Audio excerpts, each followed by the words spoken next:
اگلا سوال ہے ہمارے پاس انیس راجہ کا. انیس راجہ اپنا سوال پوچھ سکتے ہیں. جی السلام علیکم خالد صاحب. وعلیکم السلام.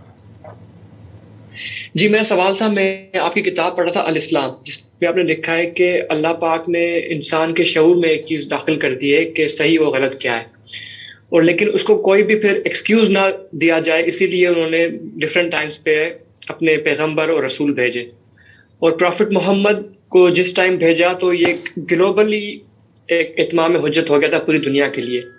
تو کیا یہ اسٹیٹمنٹ مطلب کہ اس سے اگر بندہ یہ کہہ سکتا ہے کہ یہ ٹائم ٹھیک نہیں تھا جس ٹائم پروفٹ محمد آئے، کیونکہ آج کا ٹائم جو ہے جہاں پہ ڈفرینٹ موڈس آف کمیونیکیشن سے جہاں بھی دنیا کے کسی کونے میں کوئی چیز ہوتی ہے تو وہ پوری دنیا پتہ چل جاتی ہے.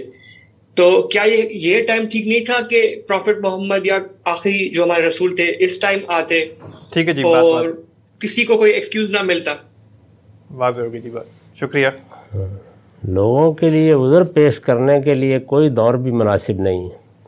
ہو سکتا ہے کہ وہ آج کے زمانے میں بھی یہی عذر پیش کر دیتے کہ اگر پیغمبر بھیجا ہے تو کوئی ایسا طریقہ بھی اختیار کیجئے کہ جو لوگ زمین کے کہیں نیچے گھسے ہوئے رہتے ہیں جنگلوں میں، ان تک بھی کوئی بات پہنچانے کا بندوبست کیا جائے. ابھی وہاں تو انٹرنیٹ نہیں پہنچا، پھر کیا کر لیں گے؟ تو یہ اصل میں درست بات نہیں ہے. صحیح بات یہ ہے کہ دنیا کی تاریخ کو جب ہم دیکھتے ہیں تو اس میں محمد الرسول اللہ کی بعثت ایک ایسے زمانے میں ہوئی ہے جس میں دنیا تاریخی دور میں داخل ہو گئی تھی، یعنی پری ہسٹورک نہیں رہا تھا معاملہ. اب جو کچھ بھی ہو رہا تھا وہ سب کا سب گویا دنیا کے سامنے لکھا ہوا آنا شروع ہو گیا. جب یہ ہو گیا تو بس اللہ تعالیٰ نے نبوت کو ختم کر دیا، اس لیے کہ اتمام حجت کا اہتمام ہو گیا. وہ ضروری ذرائع میسر ہو گئے، اور جب وہ میسر ہو گئے تو کوئی وجہ نہیں ہے کہ انسانوں کو بار بار اس تکلیف میں مبتلا کیا جائے کہ ایک پیغمبر آئے گا اور وہ اس کو ماننے کے لیے مجبور ہوں گے. اگر وہ نہیں مانیں گے تو اس کے نتیجے میں کفر کا ارتکاب ہو جائے گا. تو پیغمبر کا آنا ایک بڑی آزمائش ہوتی ہے لوگوں کے لیے، تو اللہ تعالیٰ نے ایک وقت میں اس کا خاتمہ کر دیا. تو اب وہ کیا چیز ہے کہ جس نے ضرورت پیدا کر دی ہے؟ اللہ کی کتاب قرآن مجید موجود ہے، محمد الرسول اللہ صلی اللہ علیہ وسلم کا پورا دور وہ ہمارے ہاں تاریخی طور پر متعین ہے.